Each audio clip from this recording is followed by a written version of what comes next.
ભરૂચ જિલ્લા માનવ સેવા સમાજ ટ્રસ્ટ દ્વારા સંચાલિત જંબુસરની નવયુગ વિદ્યાલયની બિલ્ડિંગ તથા પતરા જર્જરિત।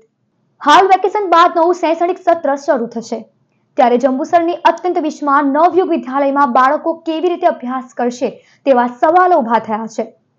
જર્જરિત મકાન સાથે તેના પતરા પણ કટાઈને ઠેર ઠેર કાણા પડી ગયા હોય ચોમાસામાં વિદ્યાર્થીઓને તેની નીચે બેસવું મુશ્કેલ બનશે। શાળાના ખસ્તા હાલ અંગે સંસ્થાના પ્રમુખ દ્વારા વારંવાર રજૂઆત કર્યા છતાં પણ સરકાર દ્વારા સંસ્થાને ગ્રાન્ટ ફાળવવામાં આવતી નથી।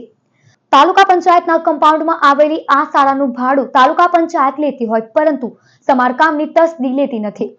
જંબુસર ધારાસભ્યને રજૂઆત છતાંય આજ દિન સુધી ફક્ત અને ફક્ત વાયદા જ આપવામાં આવ્યા હોવાની વ્યથા સંસ્થાના પ્રમુખ મહેશભાઈ સોલંકી દ્વારા વ્યક્ત થઈ છે।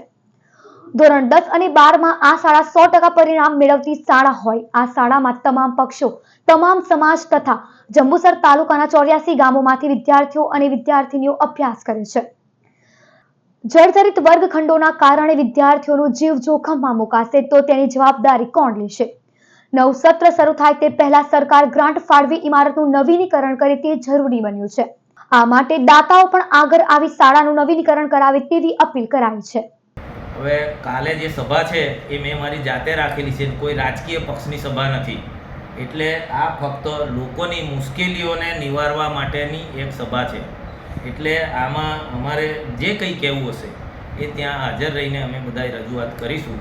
અને આજે આ બે જ મુદ્દા કે ત્રણ મુદ્દા, એક ઓવરલોડના, એક આ રોડના ખાડા પૂરવાનો અને આ નવયુગ વિદ્યાલયને આ જે તમામ વિદ્યાર્થીઓ આટલું સારું પરિણામ લાવે છે છતાંય કોઈ પણ રાજકારણી અને ગ્રાન્ટ નથી આપી, એ ત્રણ મુદ્દે જ આપણે વાત કરીશું।